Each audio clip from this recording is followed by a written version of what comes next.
Am,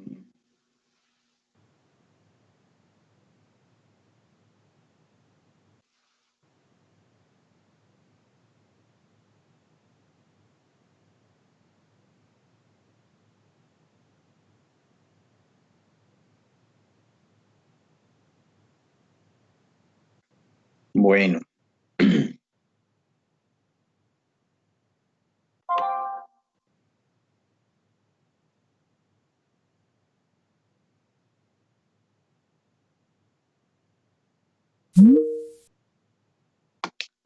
bueno. eh,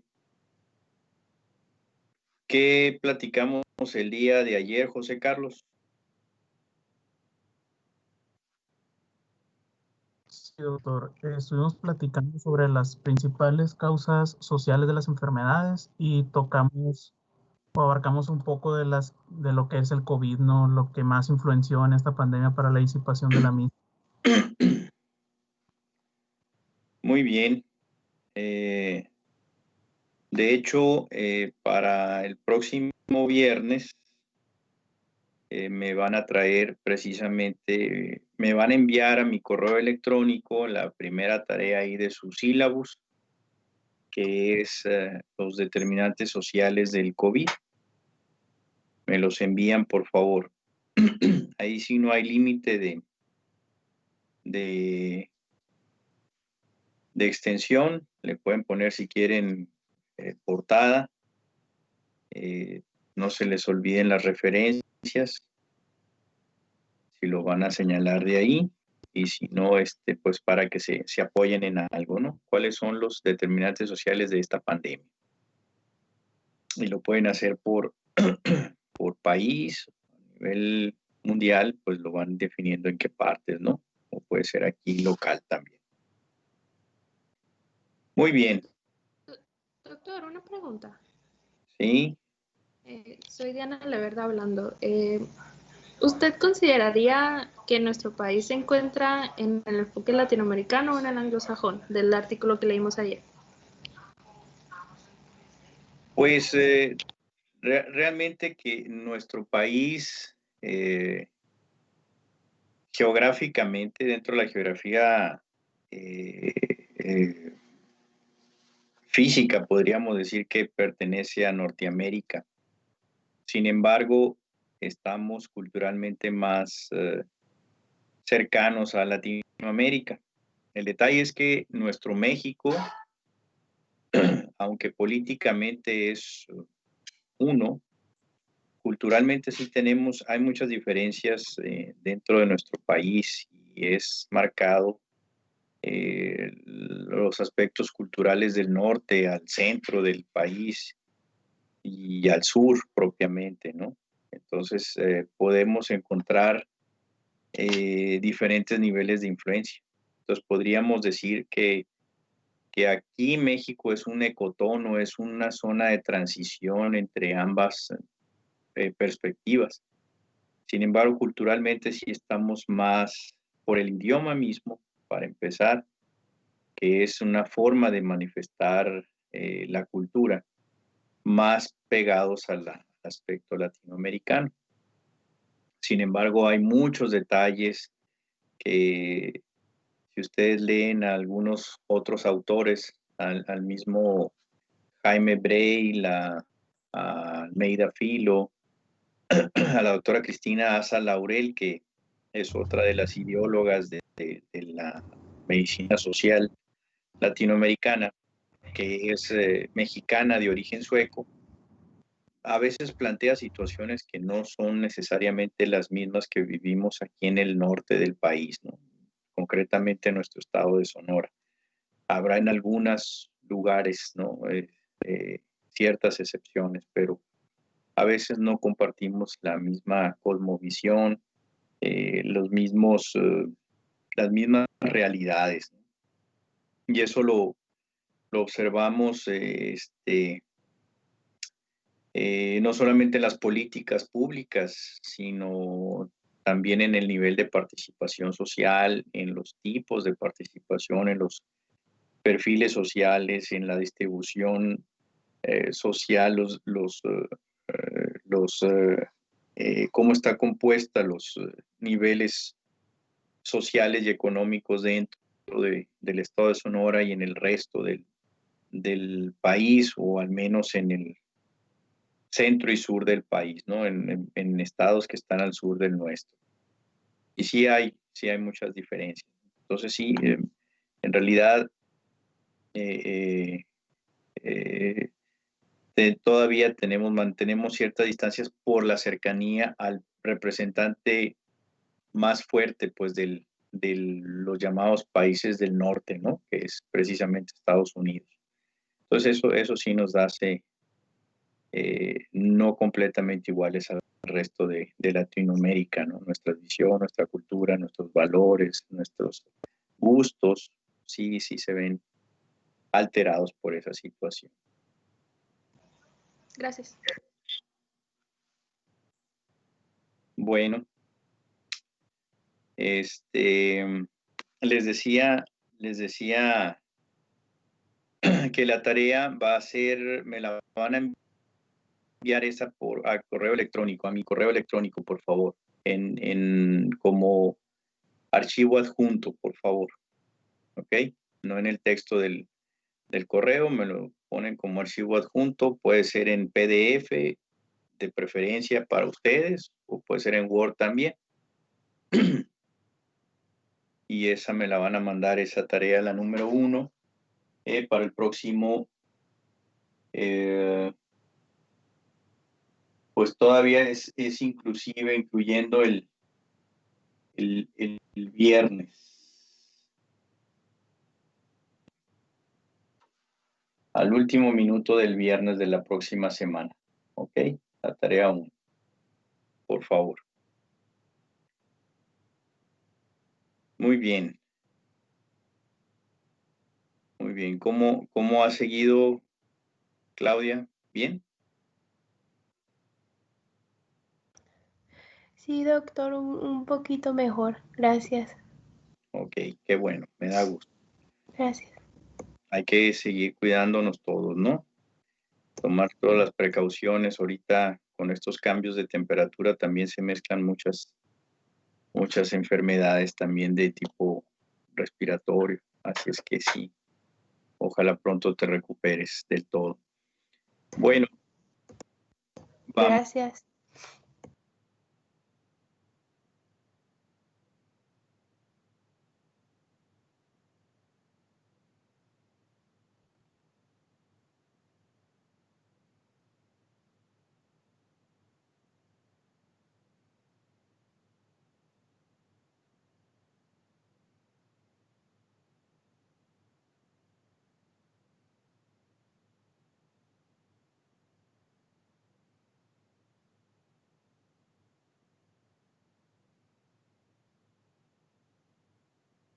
Doctor, no lo escucho. Bueno, yo no lo escucho.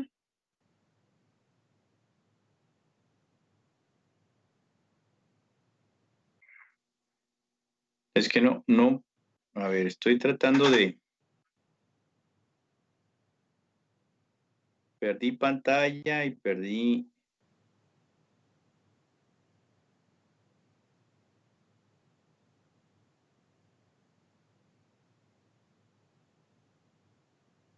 Esto yo no entiendo. ¿Cómo le estoy compartiendo pantalla, mi pantalla? Eso es lo que no.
Ni al caso. Ah.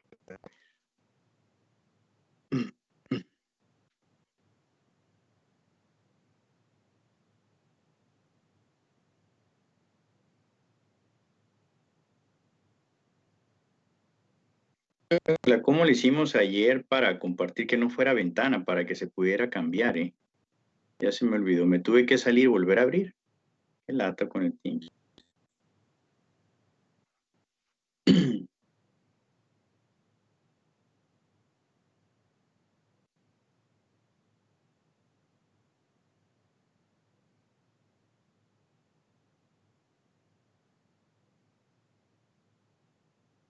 Doctor, tiene que compartir pantalla y le pone en examinar y ahí selecciona el archivo que quiere compartir.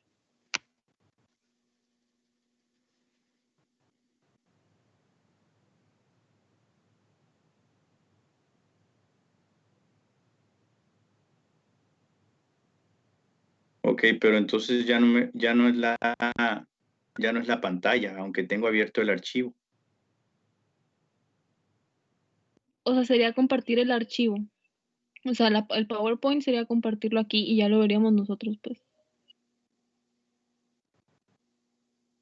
Por ejemplo, si el archivo lo tiene en el escritorio, pues comparte pantalla, examinar, abre la carpeta de escritorio y selecciona el archivo. Así es como lo habíamos estado haciendo todas las clases. A ver, lo que pasa es que no lo quiero, si lo comparto, ustedes lo pueden bajar. No sé, según yo no, yo nunca he descargado una exposición que hayan puesto aquí en Teams. No sé si se puede hacer. O sea, tengo abierto el archivo y eso es lo que tengo abierto el archivo y no me lo reconoce. Cuando doy pantalla compartida, no me aparece, nomás me aparece en la ventana. Entonces, si abro la ventana, pues voy a tener el mismo problema de ayer, ¿no? Porque ahí lo están viendo, ¿no? Muy seguramente. Sí, ahí estamos viendo el PowerPoint. Pero aquí ya le doy yo y no vieron que cambió, ¿verdad? Pues estamos viendo todo el No. PowerPoint, por ejemplo, está en la diapo 7. Se ve eso. Ah, Ajá, no. empieza a ver modo presentación. No se ve en modo de presentación y lo tenía en modo de presentación.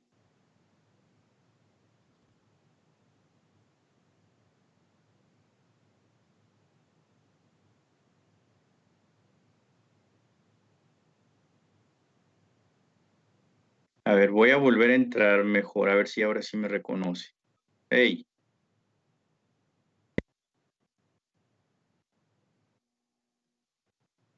Ah, eso era.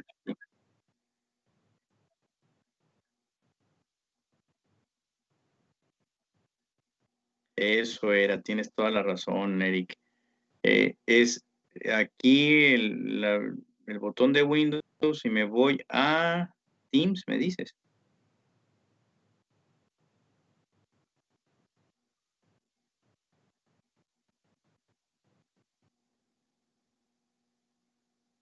O sea, me volvió a abrir Teams otra vez, ¿a eso te refieres? Me vuelve a abrir Teams.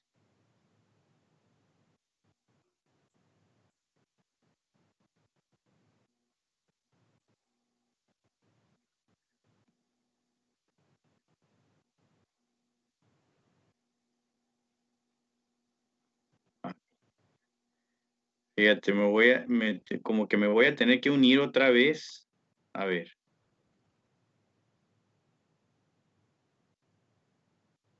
Qué caray, qué raro está esto. ¿Me están escuchando ustedes? Sí, doctor. Sí, doctor. O sea, es que no estaba abierto Teams, eso es lo raro. Qué cosas. Ahí me voy a escuchar doble, yo creo, no entiendo. A ver, si me uno aquí,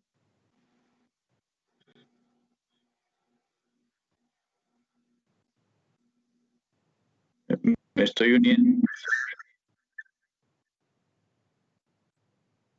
Ah, qué caray.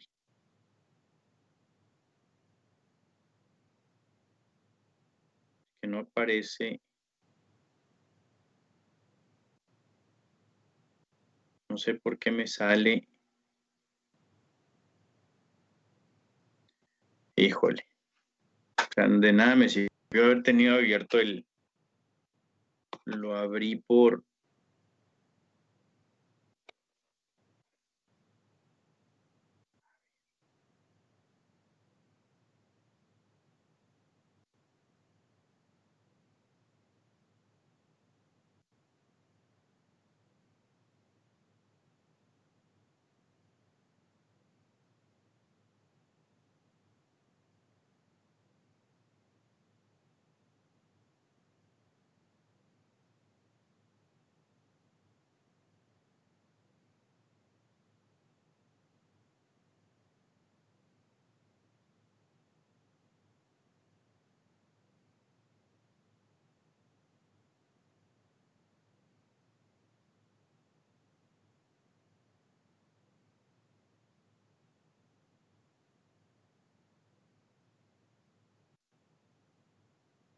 Parece que no sirvió mucho esto que hice.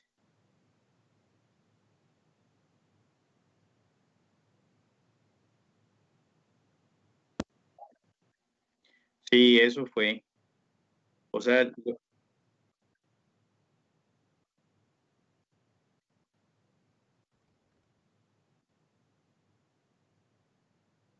pero comparto la pantalla del explorador. ¿Y en dónde me...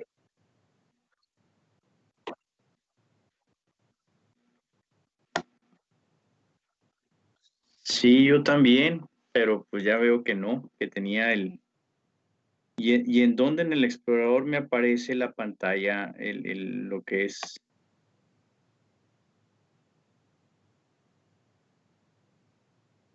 Ay, qué caray, qué lata. ¿Ustedes están viendo qué ahorita? Nada, ¿verdad? ¿O qué están viendo la pantalla? Nada.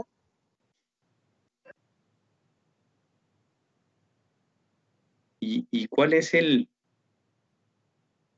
O sea, para compartir,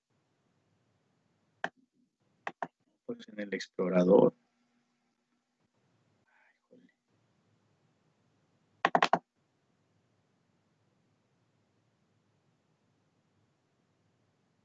A ver si hay...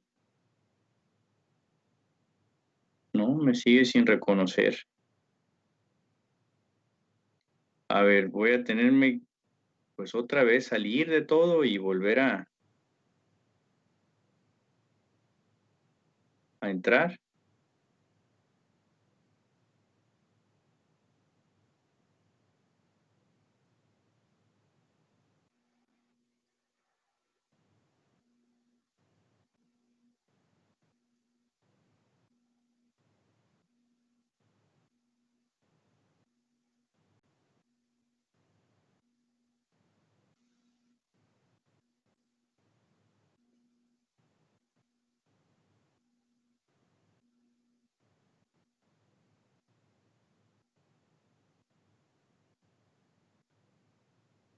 Ahí sí me...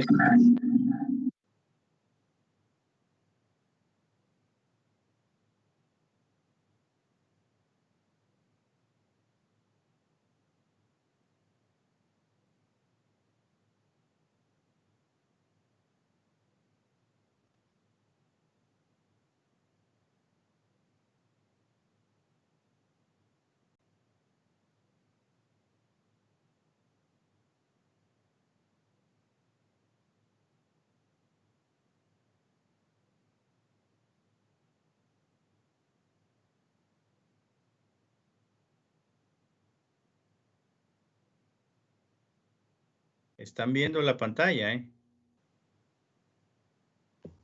Sí, sí se ve. Digo, la presentación, a eso me refería.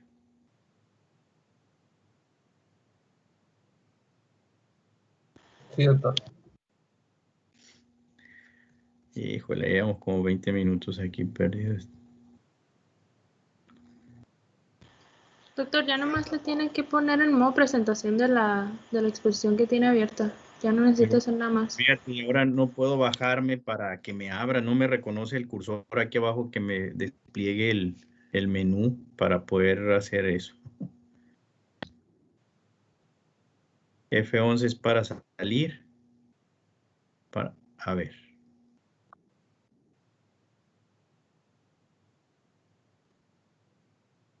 Ahí está. Bueno, ahora no tengo la pantalla y te digo, no me reconoce el cursor, pero bueno.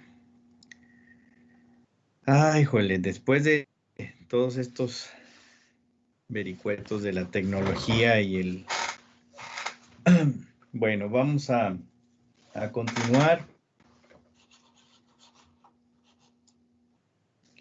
Ayer nos quedábamos en esto, analizamos el artículo. Vamos a continuar ahorita con lo que comentaba su compañero sobre lo que es el rol de las causas sociales. Continuamos cómo tratamos de explicar que los determinantes sociales están teniendo un papel muy importante en la salud y en la enfermedad de las personas, no solamente como meros agentes descriptores, sino realmente como agentes etiológicos.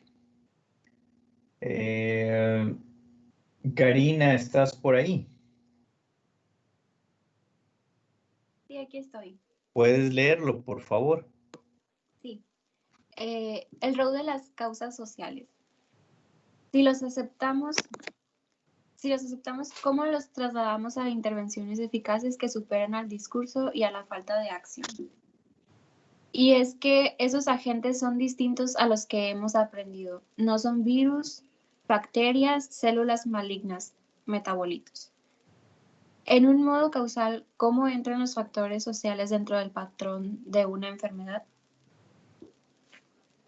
Gracias, Karina. Esos a los que se está refiriendo, pues son estos que vienen mencionados aquí, entre otros, ¿no? El grupo étnico, justicia social, la raza, la pobreza, ¿cómo entran realmente en esta cadena causal? Vamos a ver un ejemplo que salió publicado en Nature hace tiempo ya, pero que explicaban de alguna manera cómo el estrés está afectando, está provocando que la incidencia de cáncer también se eleve. Bueno, cáncer es un término genérico, ya lo sabemos, pero partían los investigadores de la siguiente hipótesis. Ricardo Alexander, ¿estás por ahí? Sí, aquí estoy, doctor. ¿Puedes leerlo, por favor? Sí, cáncer y estrés. Hipótesis: el estrés, la depresión crónica y la falta de apoyo social pueden ser factores de riesgo para el desarrollo y progresión del cáncer. Factores ambientales y psicosociales inician una cascada de rutas que procesan información a nivel del sistema nervioso central y sistema nervioso periférico, el cual a su vez detona la respuesta del estrés agudo llamada pelea o huye del sistema nervioso autónomo, o una respuesta tardía de estrés producida por el eje hipotálamo pituitario suprarrenal. Muy bien, gracias, Ricardo. Es el fight or fly response, ¿no? La clásica reacción de estrés agudo que pues explica mucho de nuestra supervivencia, ¿no? Evolutivamente es una estrategia de supervivencia. Y también el otro eje o el otro curso que sigue el estrés más crónico. Entonces, estos factores tendrían que estar influyendo, de acuerdo a la hipótesis planteada por estos investigadores, para el desarrollo y progresión del cáncer. Entonces, si vemos en esta gráfica cómo estarían actuando, aquí está el eje, el HPA, el hipotálamo, pituitaria, suprarrenal, ¿no? Todo este aspecto donde se generan el estrés, finalmente las hormonas del estrés, y pueden de una manera crónica, ya lo que se generaría en todo caso, ya no en el estrés agudo, sino el crónico, pues sería el cortisol.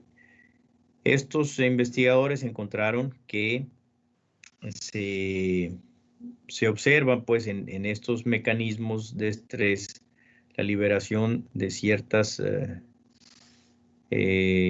hormonas y sustancias que propician el desarrollo de células cancerosas, ¿no? A través de todos estos procesos, células inmunológicas, los fibroblastos, las tumorales que están presentes ahí, y en este microambiente es lo que se está produciendo, ¿no? Las células inmunológicas, propiamente las cancerígenas, y esto a nivel de vasos sanguíneos, pues se van a estar reproduciendo, favorecidos este ambiente tumoral por la generación de estas sustancias. Entonces, a ver. Entonces, si vemos en este esquema, el estrés se acumula en la vida, puede estar generado por diferentes situaciones. La carga acumulada de estrés por algún trauma, una situación socioeconómica, experiencias desfavorables en las etapas tempranas de la vida. Puede haber también procesos psicológicos, ya definidas como sistemas mórbidos, como un estado mórbido como la depresión, o aspectos psicosociales como el apoyo social, lo que es el enfrentamiento y en un momento dado la capacidad que tiene el individuo para hacerle frente a estas situaciones de estrés, y pues las conductas saludables. Estas combinaciones nos van a llevar a diferentes situaciones, ¿no? Los factores de riesgo de cáncer biológicos, meramente los clásicos que conocemos, pero también puede estar la presencia de la regulación endocrina, precisamente por la secreción de ciertas hormonas, todos ellos que intervienen en diferente medida para la progresión y en un momento dado mediada por la respuesta inmunológica a través de la activación de todos estos mecanismos.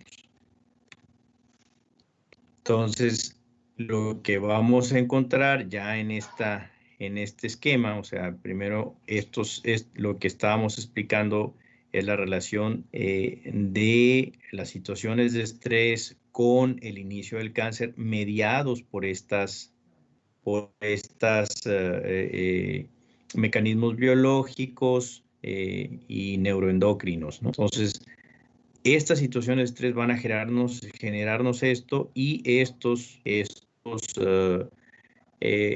afectaciones al sistema inmunológico se van a ver reflejados ya en el inicio propiamente de la carcinogénesis, la mutación, los oncogenes virales, la proliferación celular, etcétera, propiamente ya el crecimiento tumoral por todos estos mecanismos, y pues ya el tratamiento que se le pueda dar o el curso ya propiamente de la enfermedad no está exento de la influencia que pueden generar todos estos factores a su vez sobre la continuación y el progreso del mismo cáncer, hasta llevarlo pues a una metástasis, ¿no? El tumor ya descontrolado, pues obviamente generando metástasis. Esto es lo que estaría explicando de manera gráfica lo que estos investigadores encontraron. Entonces, el estrés como un efecto mediador o modulador, lo que se conoce en epidemiología como interacción precisamente o modificador de efecto de los factores de riesgo biológicos. Entonces, la explicación que ellos dan a esta influencia de este factor, de estos aspectos del estrés como aspectos moduladores de la generación de cáncer, lo explican en la siguiente diapositiva. Génesis, ¿andas por ahí? Sí, aquí estoy. ¿Lo lees, por favor? Sí, permítame. Aunque el estrés per se no causa cáncer, los resultados clínicos y experimentales obtenidos indican que factores como el estado de ánimo, humor, mecanismos de enfrentamiento, coping y el apoyo social pueden influir significativamente en los procesos básicos moleculares y celulares que facilitan el crecimiento celular maligno. A medida que el tratamiento se mueve hacia una atención más dirigida al caso específico del paciente, medicina de precisión, considerar la influencia que tienen los factores conductuales, proporcionar una perspectiva novedosa para el estudio de enfermedades y sus tratamientos. Muy bien, gracias. Parecía que está mal que lo tradujo un gringo, ¿verdad? Considerar la influencia, por ahí está, considerar la influencia que tienen los factores conductuales es proporcional a una perspectiva novedosa para el estudio de enfermedades y sus tratamientos. Ok, entonces, esto fue lo que ellos observaron. Definitivamente que si bien no lo va a generar, va a propiciar todo el ambiente para que se pueda dar la progresión, el desarrollo y progresión de esta enfermedad. Por eso es muy importante entonces cuando, por ejemplo, a los pacientes derivados de estos estudios, no es el único, ¿no? Pero derivado de estos estudios siempre se ha señalado pues que estos aspectos ayudan mucho a sobrellevar cualquier enfermedad. Ya todos vieron la película de Patch Adams, me imagino, ¿no? Ya es una película viejita que hizo, ¿cómo se llama el actor que murió? Robin Williams, ¿no? Y de hecho se ha desarrollado mucho esta filosofía, digamos, dentro de la atención médica, ¿no? Y aquí había algunos estudiantes que participaban en este tipo de intervenciones, tratando de mejorar el buen humor, el humor de los pacientes, sobre todo de cáncer, para en apoyo al tratamiento que estaban llevando. Y en algunos hay historias realmente muy exitosas y muy agradables de escuchar.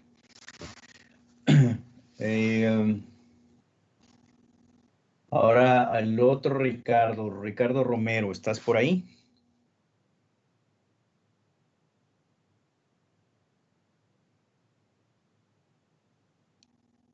Ricardo Romero no está. Krishna. Sí, doctor. ¿Pudieras leer, por favor? Sí, voy. De la patobiología a los contextos. David Blaine mostró que una mayor capacidad para comprar bienes y servicios junto a mejores condiciones laborales tenían un efecto más poderoso para reducir la mortalidad que la nutrición y el saneamiento. En este último ejemplo, la variable decisiva es estructural, es decir, la acción colectiva de los trabajadores para conseguir mejores salarios y condiciones laborales. ¿Estás de acuerdo con lo que leíste, Krishna? Fíjate lo que dijo del doctor David Blaine. Mostró que una mayor capacidad para comprar bienes y servicios junto a mejores condiciones laborales tenía un efecto más poderoso para reducir la mortalidad que la nutrición y el saneamiento. Precisamente determinantes sociales por encima de los determinantes biológicos, ¿no? Y ambientales. Entonces, para David Blaine,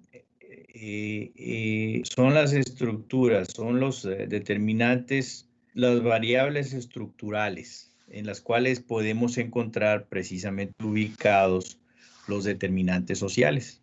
Si vemos estos determinantes estructurales, aquí reside mucho de lo que va a definir el éxito de muchos tratamientos que se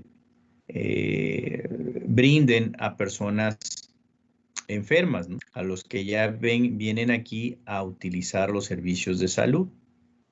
Cuando ya les lleguen, fíjense, todos estos aspectos, de acuerdo a algunos estudios, pues el contexto socioeconómico y político definido por políticas macroeconómicas, cómo está la situación económica, cómo está el mercado de trabajo, políticas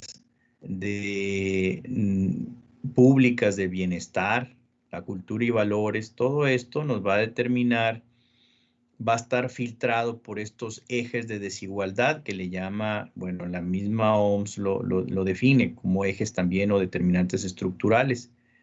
Dependiendo qué clase social ocupas, el género, la edad, grupo étnico y en dónde estás ubicado, ¿no? Y esto va a definir de alguna manera el poder que tienes. Esto definitivamente va a estar muy en consonancia con la cultura y los valores. Va a haber en algunos lugares donde la clase social es la que define mayormente el poder, en otros el sexo, en otros la edad que se tiene, la etnia. Eso va a variar culturalmente, va a variar de país a país.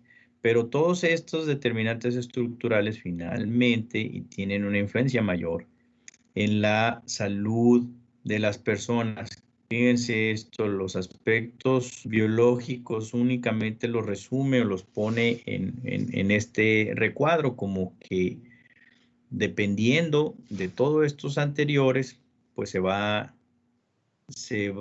a determinar estos en muchos. Claro, tendremos algunas excepciones donde el aspecto genético ya está predeterminado, pero definitivamente el curso de esa enfermedad pues sí va a estar definido por él, porque no va a ser lo mismo una persona con síndrome de Down de la clase social alta, por ejemplo, a una persona con síndrome de Down de la clase social más baja. Definitivamente el pronóstico va a ser muy diferente en ambos casos.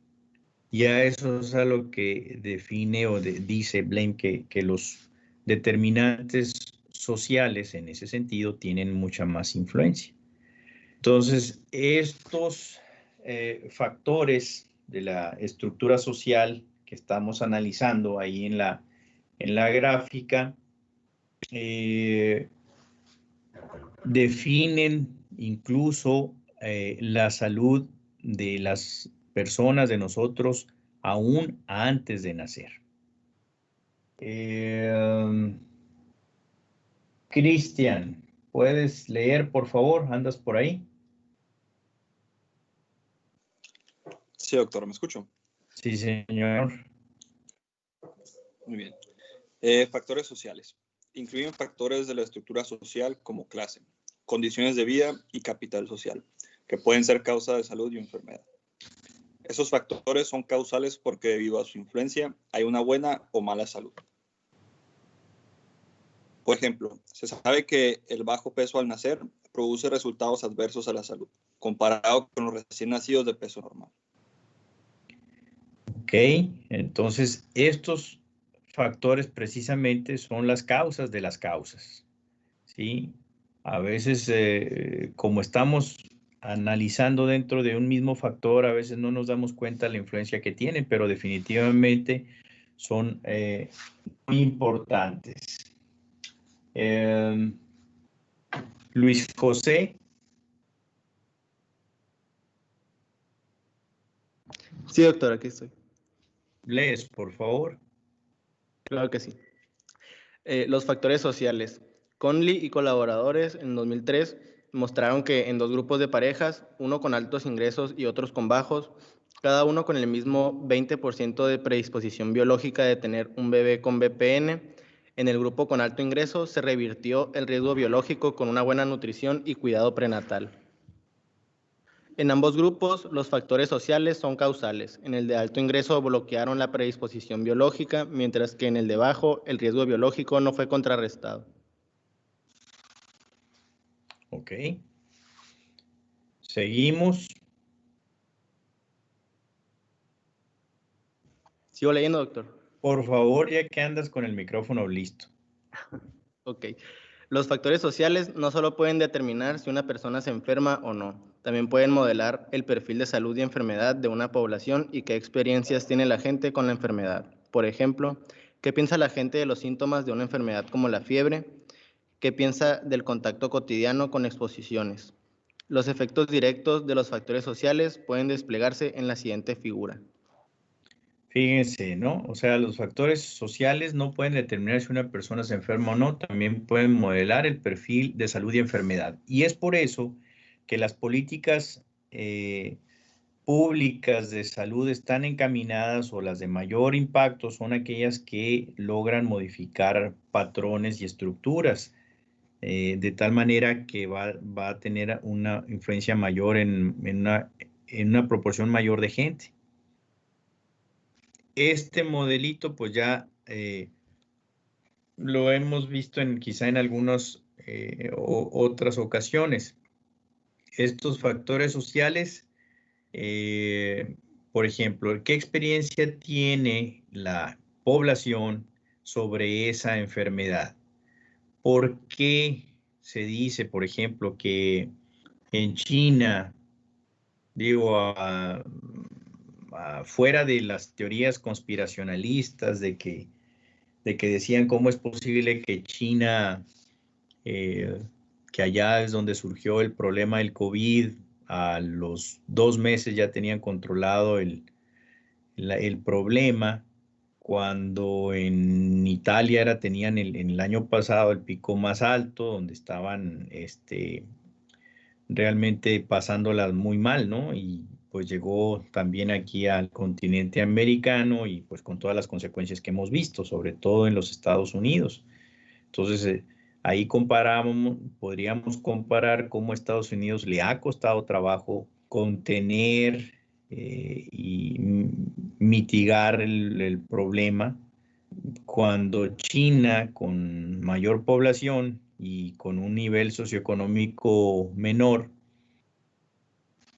tuvo menos problemas. ¿Cuál era una de las razones? Precisamente la experiencia previa de la enfermedad, ¿no?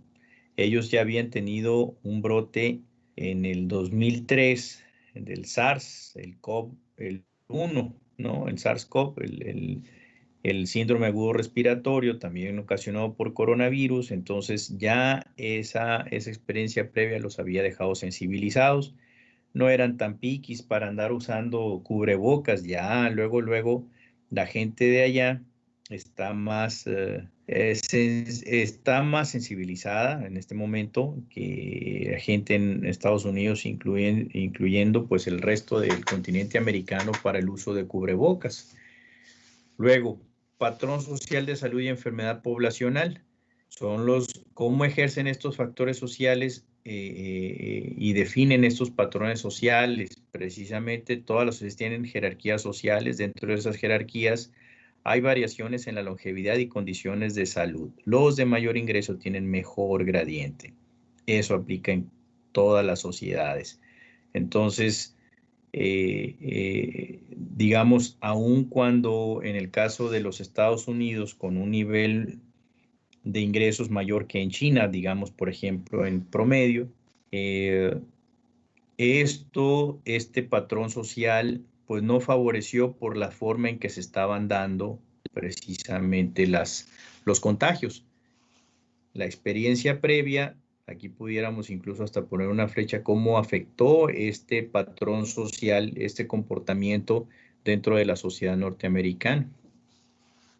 Entonces, este clásico modelo biopsicosocial de las enfermedades, pues vemos que estos aspectos han influido más, han proporcionado estos determinantes para que los aspectos biológicos apenas hasta ahora estén siendo un poquito más controlados, ¿no? Lo que pasó recientemente, estas fiestas navideñas en una gran parte de la población a nivel mundial, pues también vino a alterar el poco control que ya se tenía un poco antes. Tenemos otro caso, otro ejemplo, ya no con el cáncer, tenemos por ejemplo, ¿qué pasa con las enfermedades cardiovasculares? A ver, Verónica, ¿estás por ahí?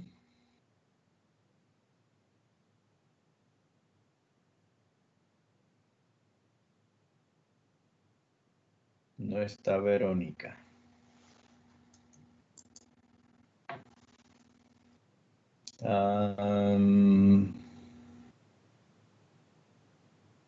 Ariadna. Sí, doctor. ¿Lees, por favor? Sí. SB y carencias en la infancia. Objetivo. Por medio del abordaje de curso de vida, este estudio examinó la manera en que algunas carencias de la infancia, VG, baja vascularidad parental, oficio del padre, pueden estar asociadas con la presencia de enfermedades cardiovasculares, SB. Método. Se emplean... Es, por ejemplo, verbigracia quiere decir, es por ejemplo. Ajá. ¿Cuál? VG, ahorita que dijiste VG, baja escolaridad parental. Es una expresión latina para decir, por ejemplo, VGR, le faltó una R ahí. Ok, bueno. Método. Se emplearon técnicas de modelado multinivel para analizar una muestra representativa a nivel nacional de norteamericanos mayores a 50 años del estudio. Health and Retirement Study. Pues no sé sus números. Sí, es el tamaño de la población, 18.465 individuos. Con el fin de detectar una posible asociación entre las condiciones de la infancia y enfermedad cardiovascular durante 6 años, 1998 al 2004. Misma, por favor. Resultados. Tener un padre con 8 o menos años de escolaridad estuvo asociado con 11% más de tener oportunidad odds de presentar enfermedad cardiovascular, ajustando por características demográficas, nivel socioeconómico, educación, ingresos, riqueza, riesgos biológicos de enfermedad cardiovascular, diabetes, hipertensión arterial, tabaquismo, obesidad, así como otros factores, salud en la infancia, ejercicio, infartos y estado civil.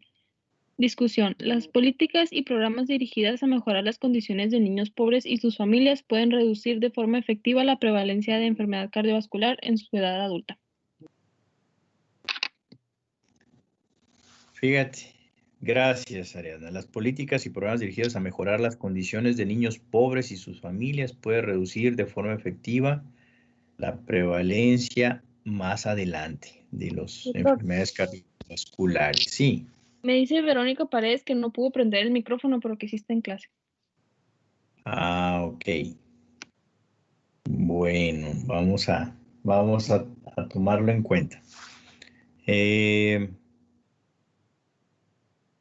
Entonces, fíjense, este estudio, si se fijan muchas veces, van a encontrarse ustedes artículos como, bueno, antes les ponía más artículos, ahora les pongo un poquito menos. Pero es muy común que se hagan estudios donde se hacen ajustes, ahí donde habla aquí, por ejemplo, ajustando por características demográficas.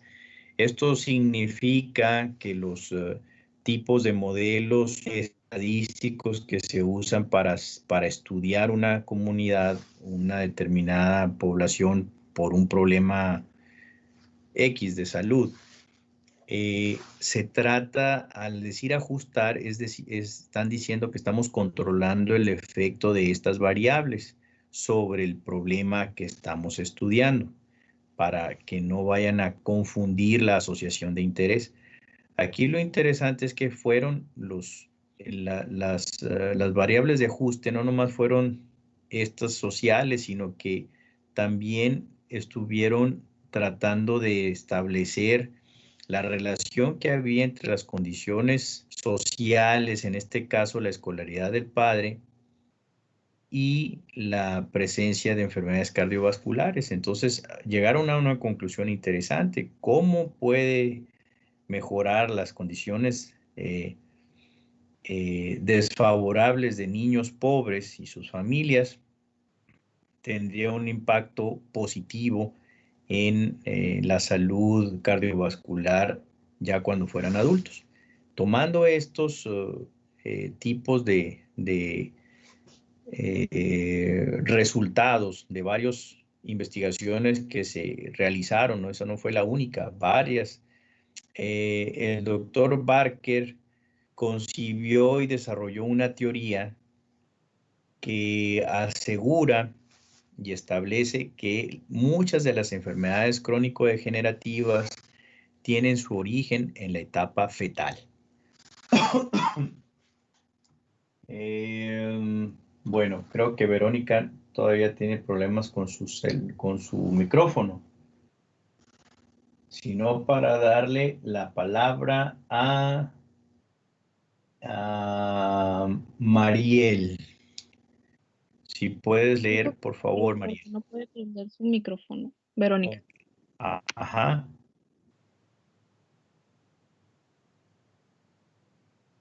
Adelante. Buenas tardes. Teoría de Baker. Hay evidencia suficiente de estudios humanos y animales que muestran el periodo periconcepcional. Es clave para condiciones deficitarias de la madre y el padre, composición corporal, metabolismo y estado nutricio. Aumentan el riesgo de que los hijos padezcan STN. O sea, enfermedades crónicas no transmisibles. No transmisibles, sí. Y un legado de por vida que representa una de las razones de la carga de la enfermedad en el siglo XXI. Este conocimiento emergente tiene implicaciones médicas y sociales importantes, proporcionando las bases para dar mayor énfasis a quienes deseen concebir o embarazarse, brindar elementos para una política de salud pública enfocada a esta población, así como herramientas para la práctica de la medicina preventiva. O sea, si hay evidencia suficiente, entonces es importante que los gobiernos, al menos el nuestro, debería de considerar políticas más serias en cuanto a la importancia de la salud materno-infantil, no únicamente para la concepción, sino que esto va a reflejarse en unas mejoras de la carga de la enfermedad más adelante, ¿no? Tú misma, por favor, Mariel.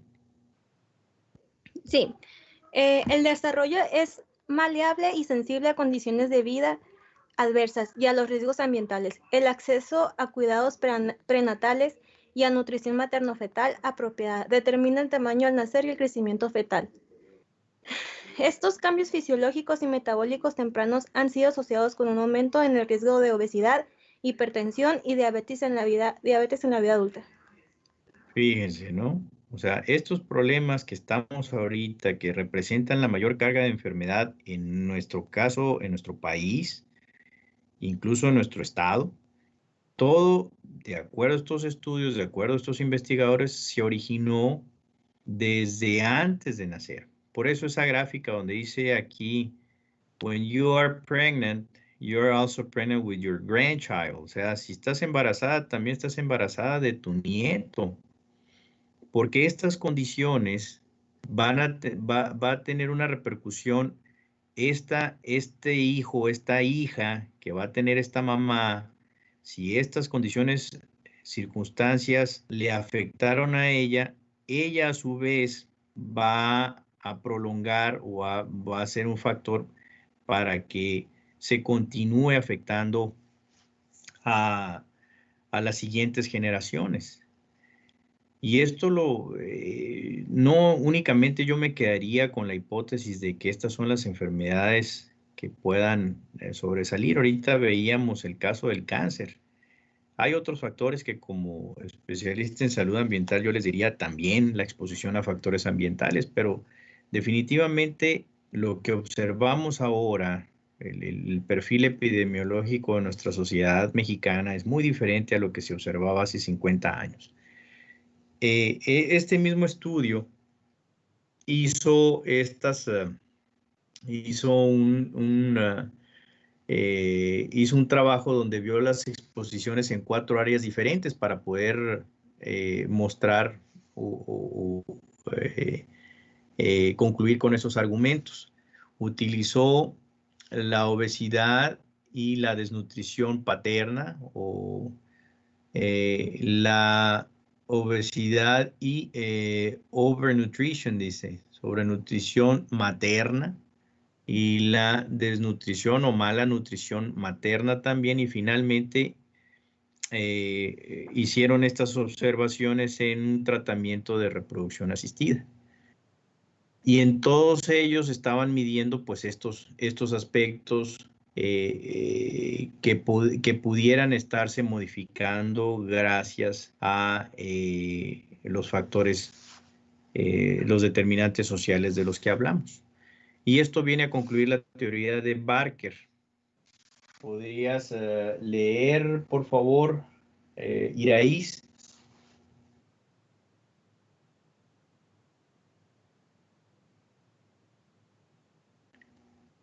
Hello.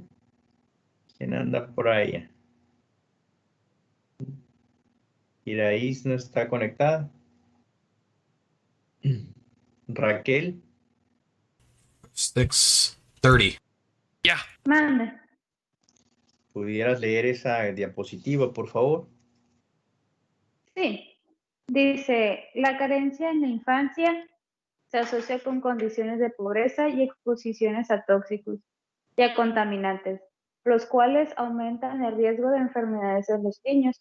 Algunos estudios sugieren que tales enfermedades aumentan el riesgo de desarrollar una variedad de condiciones de salud posteriormente. Entonces, concluimos que la teoría de Barker Barker es quien propone el origen fetal de estas enfermedades. No es fácil demostrar esta teoría. Hay otros investigadores como la doctora Clarice Weinberg de los Institutos Nacionales de Salud, donde pues dice que metodológicamente es difícil porque pues los efectos los queremos ver más adelante, y entonces hay otros factores que puedan intervenir en esa asociación, aunque tratemos de hacer el ajuste estadístico. El reto del análisis epidemiológico es discernir si la asociación entre los factores prenatales o periconcepcionales y la presión alta es independiente del peso actual. Y si no hay correlación entre el peso al nacer y presión sanguínea, pero ambos están correlacionados positivamente con el peso actual, el ajustar el modelo con peso actual ocasiona que la correlación entre peso al nacer y presión sanguínea se vuelva negativa. Puede ocurrir la paradoja de Simpson. La paradoja de Simpson en epidemiología es precisamente obtener los resultados contrarios, ¿no? Es como cuando esperamos cuál es una de las, sabemos que por ejemplo una de las enfermedades que provoca el fumar, pues es el enfisema, ¿no? Y si ustedes ahorita van y hacen una encuesta a los enfermos, toman una muestra de 50 personas con enfisematosas, ¿cuántas creen de ustedes que fumarán de ellos? ¿Qué proporción creen que fumen de los que tienen enfisema?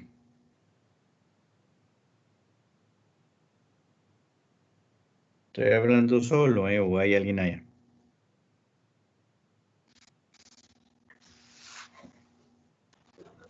A ver. A lo mejor un 90%, doctor. Soy Verónica, me tuve que conectar en mi celular porque la laptop me estaba fallando ahorita. Ok, ya vamos a terminar, Verónica, gracias.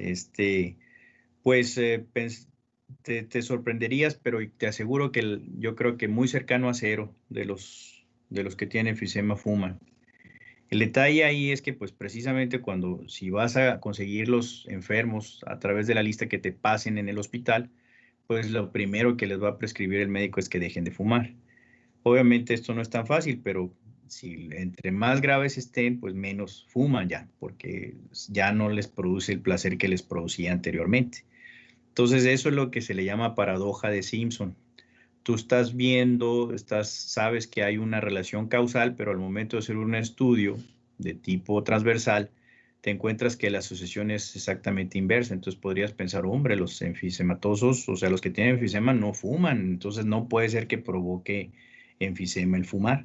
Pero en realidad si la pregunta hubiera sido, o les hubieras medido antes de que les apareciera el enfisema o se agravara, te aseguro que iba a estar muy cercano a los niveles que tú dijiste o quizá más altos, ¿no? Muy bien, entonces lo vamos a dejar hasta aquí. El lunes iniciamos con este tema. Ya quedamos de 4 a 5, lunes, martes y miércoles y jueves de 4 a 5 y media, ¿verdad? Y el siguiente, ya a partir del siguiente viernes ya no tenemos clase. Los viernes, ¿no? Sí, doctor. Sí. ¿Sí? Sí. Bueno, perfecto. Entonces, nos vemos entonces, muchachos. Muchas gracias. Que tengan buen fin de semana. Cuídense mucho. Igualmente, doctor. Igualmente. Disculpen, a ver. Espero que la siguiente ya funcione más rápido esto.